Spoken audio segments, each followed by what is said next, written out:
अस्सलाम वालेकुम जी।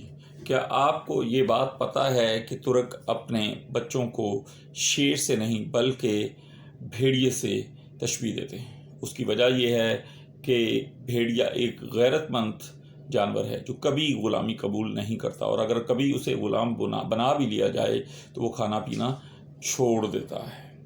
इसी तरह से उसे बासादत बेटा भी कहा जाता है, इसलिए कि जब उसके माँ बाप ज़ईफ़ हो जाते हैं तो वो उनके लिए शिकार करता है, और अपने महरम रिश्तों पर यानी माँ और बहन पर कभी शहवत भरी नज़र नहीं उठाता।